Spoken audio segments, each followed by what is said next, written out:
you have one legend, and Miguel Cotto, and one hand, and then you have Sadam Ali, who wants to take advantage of the opportunity. That's what you know, trying to become great means. You know, we offered this fight to many fighters, and they all turned it down. Mikey, to Spence Jr., a lot of guys, right? Spence, I mean, fighters do not understand what an opportunity against a legend like Miguel Cotto means to their careers, and so we're very proud of Sadam Ali for stepping up and taking this challenge. And you're a fighter that came up from, well, you came up from 130, 135, all the way up to 160, but at least coming up from 147 to 154. What kind of suggestions, or how does a fighter put on weight successfully to be able to go against Cotto? Well, yeah, he's Sadam Ali. I mean, first of all, has the frame. He's a big kid. You see him against next to Miguel Cotto, and he's, you know, bigger. He has to not think about moving up too much in weight, and because weight doesn't necessarily bring you power. He has to be comfortable. I mean, I'm sure Sadam Ali walks around at 165, 170. So he just has to cut the weight. I mean, he's gonna cut the weight gradually and smart, and doesn't want to go in there too heavy. You know, he obviously wants to keep his speed. But what a lot of people forget is that Sadam Ali has some good punching power. You know, when I saw him against Abrigo, it was an amazing one-punch knockout, which impressed a lot of people. So, you know, Sadam Ali is a boxer who can dissect you, who can run circles around you, but he can also knock you out. Now, this is a huge fight at Madison Square Garden. You can't get any better. A big promotional banner. You said before, a lot of fighters turn down the fight.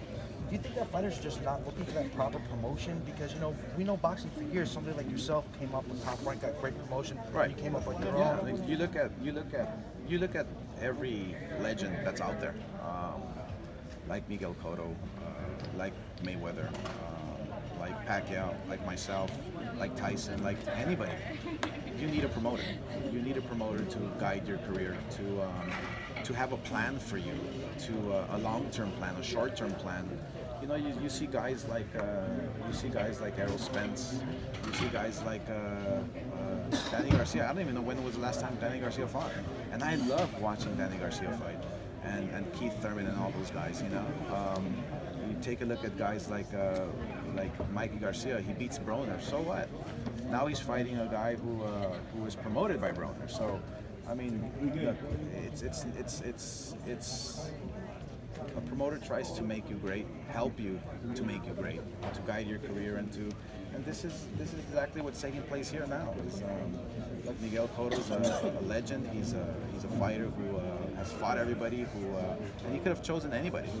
But you know, the fact that Sadam Ali is taking up the challenge, and like he said, it's not for the money, it's for the opportunity. Although he's making great money, but it's for the opportunity to go up against a legend. Because imagine if he beats Miguel Cotto. I mean, it's instant star power for him. So, I mean, that's exactly what it takes to become a legend in your own right. Is to fight guys like Miguel Cotto. And speaking of somebody who's creating a legacy for himself, let's jump off Cotto real quick. I saw the fight at the Forum a couple of weeks ago with Hoya and Linares, who fought excellent against Luke Campbell. I know he fights with Golden Boy. He's a great, talented fighter. Perhaps maybe not the Mikey Garcia fight happened. But what about Flanagan? Have you reached out to Flanagan people for Linares? Yeah, no, absolutely. I mean, that's one fight that Linares has expressed interest.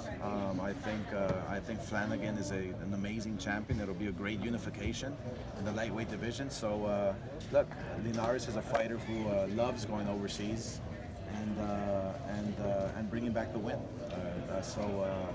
You know, we have been talking to Warren.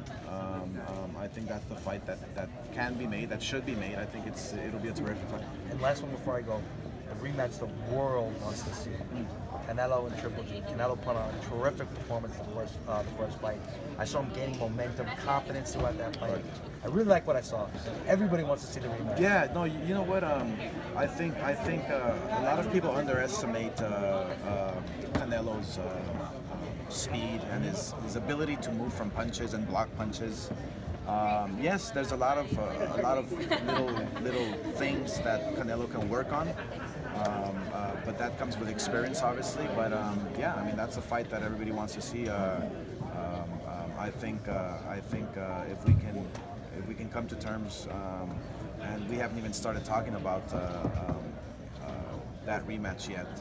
I think the first quarter of next year we can start discussions and see what both fighters want to do. It seems like both fighters want to fight each other, and that's a fight that I would be pushing for. I think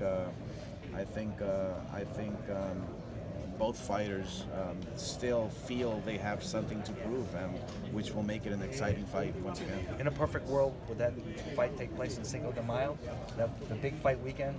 Well, we're definitely gonna hold a block off Cinco de Mayo and September for Canelo. So I think he's given me my marching orders to go out there and get the best possible venue, the best possible date.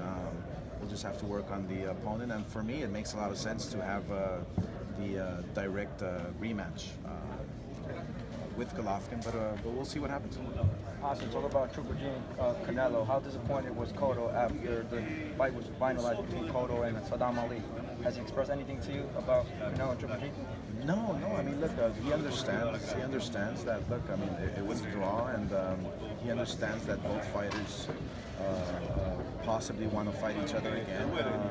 Look, Miguel Cotto is set on his retirement fight. He's set on fighting December 2nd. He's not going to wait for anybody. He's not going to sit around and not do anything. He wants to fight and spend time with his family once he retires. So all the credit to him. I respect him. I have great admiration for Miguel Cotto. But we offered this fight to everyone, and now we're here. I mean, Sadam Ali is the one who stepped up to the challenge and is facing a great legend. What was the reason the negotiations broke down between yourself and Errol Spence, or even Danny Garcia, Mikey Garcia, to get the Cotto fight? I don't know if these fighters are being advised the wrong way, or I don't know who's talking to them, or I mean, look, I believe in Errol Spence. I believe in a Mikey Garcia. I believe in Danny Garcia, or even Keith Thurman, for that matter. These fighters are fighters who deserve to have that representation, to take their careers to new levels, to new heights. It's not about tying them into long-term deals. It's not about locking them in and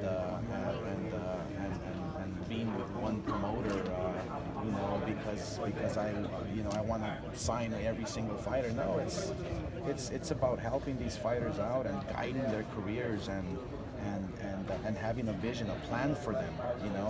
Because when a fighter like Danny Garcia fights, who beat Keith Thurman, I believe it was live on network television.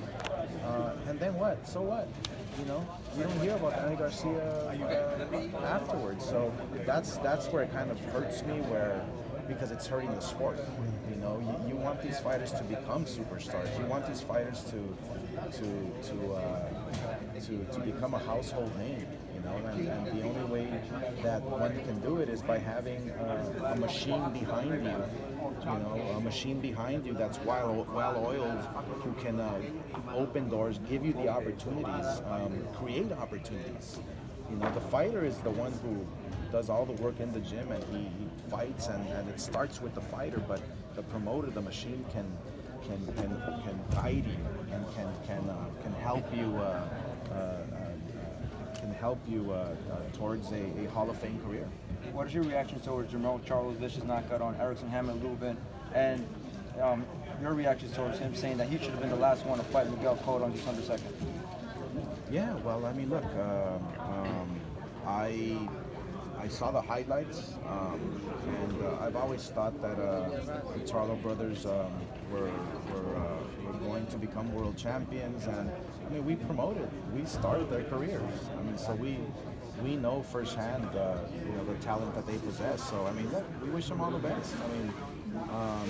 I mean, every fighter can say whatever they want to say, but at the end of the day, it's Sadam Ali who stepped up to the plate.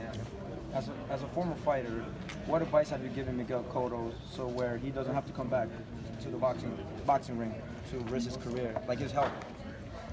I think that's a decision. You know, as a fighter myself, and as a promoter, you know,